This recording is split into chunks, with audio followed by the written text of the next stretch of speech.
work at the cruise terminal here in Los Angeles, checking in passengers.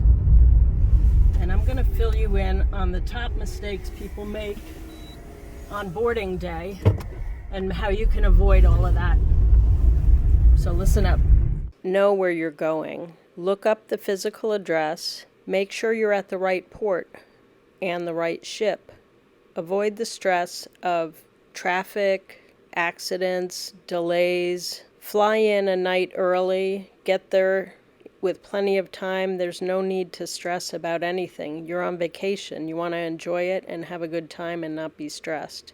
Get your documents together, your boarding pass, your passports, everything you need. Put it in something like this wallet.